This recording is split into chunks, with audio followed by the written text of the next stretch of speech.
चैत्र मास के शुक्ल पक्ष की एकादशी को कामदा एकादशी के नाम से जानते हैं। इसके व्रत के प्रभाव से पूर्व में हुए अनजाने में सभी पापों का नाश करने और मनोकामनाएं पूरी करने वाली मानी जाती है।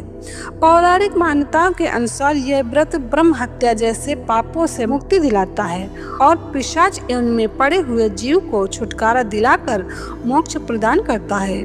इस दिन भगवान विष्णु जी और माता लक्ष्मी जी की पूजा करने से न केवल पाप नष्ट होते हैं बल्कि अंत में मोक्ष की भी प्राप्ति होती है।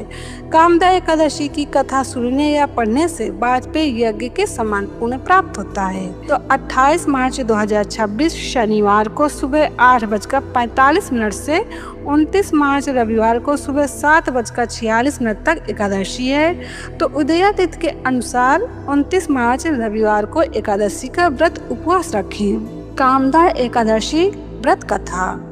युधिष्ठिर ने पूछा, वासुदेव आपको नमस्कार है, कृपया आप यह बताइए कि चैत्र शुक्ल पक्ष में किस नाम की एकादशी होती है। भगवान श्री कृष्ण बोले, राजन एकाग्रचित्त होकर ये पुरातन कथा सुनो जिसे वशिष्ठ जी ने राजा दिलीप के पूछने पर कहा था। वशिष्ठ जी बोले, राजन चैत्र शुक्ल पक्ष में कामदा नाम की एकादशी होती है। वो परम पुण्यमयी है। पाप रूपी ईंधन के लिए तो वह दावानल ही है। प्राचीन काल की बात है, नागपुर नाम का एक सुंदर नगर था जहाँ सोने के महल बने हुए थे। उस नगर में पुंडरीक आदि महाभयंकर नाग निवास करते थे। पुंडरीक नाम का नाग उन दिनों वहाँ राज्य करता था। गंधर्व, किन्नर और अप्सराएं भी उस नगरी का सेवन करती थी। वहाँ एक श्रेष्ठ अप्सरा थी जिसका नाम ललिता था। उसके साथ ललित नाम वाला गंधर्व भी था। वे दोनों पति पत्नी के रूप में रहते थे। दोनों ही परस्पर काम से पीड़ित रहा करते थे। ललिता के हृदय में सदा पति की ही पूर्ति बसी रहती थी और ललित के हृदय में सुंदरी ललिता का नित्य निवास था।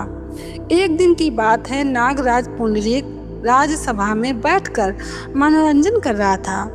उस समय ललित का गान हो रहा था, किंतु उसके साथ उसकी प्यारी ललिता नहीं थी। गाते गाते उसे ललिता का स्मरण हो आया, अतः उसके पैरों की गति रुक गई और जीभ लड़खड़ाने लगी। नागों में श्रेष्ठ करकोटक को ललित के मन का संताप ज्ञात हो गया, अतः उसने राजा पुंडरीक को उसके पैरों की गति रुकने और गान में त्रुटि होने की बात बता दी। करकोटक की बात सुनकर नागराज पुंडरीक की आंखें क्रोध से लाल हो गई। उसने गाते हुए कामातुर ललित को शाप दिया, दुर्बुद्धे तू मेरे सामने गान करते समय भी पत्नी के वशीभूत हो गए, इसलिए राक्षस हो जा। महाराज पुंडरीक के इतना कहते हुए वो गंधर्व राक्षस हो गया। भयंकर मुख, विकराल आंखें और देखने मात्र से उपजाने वाला रूप, ऐसा राक्षस होकर वो कर्म का फल भोगने लगा। ललिता अपने पति की विकराल आकृति देख मन ही मन बहुत चिंतित हुई। भारी दुख से वो कष्ट पाने लगी। सोचने लगी, क्या करूं, कहाँ जाऊं, मेरे पति पाप से कष्ट पा रहे हैं। वो रोती हुई घने जंगलों में पति के पीछे पीछे घूमने लगी। वन में उसे एक सुंदर आश्रम दिखाई दिया जहाँ एक मुनि शांत बैठे हुए थे। किसी भी प्राणी के साथ उनका बैर विरोध नहीं था। ललिता शीघ्रता के साथ वहां गई और मुनि को प्रणाम करके उनके सामने खड़ी हुई। मुनि बड़े दयालु थे। उस दुखनी को देखकर वे इस प्रकार बोले, शुभे तुम कौन हो, कहाँ से यहाँ आई हो, मेरे सामने सच सच बताओ। ललिता ने कहा, महामुने वीरधनवा नाम वाले एक गंधर्व हैं। मैं उन्हीं महात्मा की पुत्री हूँ। मेरा नाम ललिता है। मेरे स्वामी अपने पाप दोष के कारण राक्षस हो गए हैं। उनकी यह अवस्था देखकर मुझे चैन नहीं है। ब्राह्मण, इस समय मेरा जो कर्तव्य हो वो बताइए। विप्रवर, जिस पुण्य के द्वारा मेरे पति राक्षस भाव से छुटकारा पा जाएं, उसका उपदेश कीजिए। ऋषि बोले, भद्रे, इस समय चैत्र मास के शुक्ल पक्ष की कामदा नामक एकादशी तिथि है, जो सब पापों को हरने वाली और उत्तम है। तुम उसी का विधि पूर्वक व्रत करो और इस व्रत का जो पुण्य हो उसे अपने स्वामी को दे डालो। पुण्य देने पर क्षण भर में ही उसके श्राप का दोष दूर हो जाएगा। राजन, मुनि का ये वचन सुनकर ललिता को बड़ा हर्ष हुआ। उसने एकादशी को उपवास करके द्वादशी के दिन उन ब्रह्मर्षि के समीप ही भगवान वासुदेव के विग्रह के समक्ष अपने पति के उद्धार के लिए यह वचन कहा, मैंने जो यह कामदा एकादशी का उपवास व्रत किया है, उसके पुण्य के प्रभाव से मेरे पति का राक्षस भाव दूर हो जाए।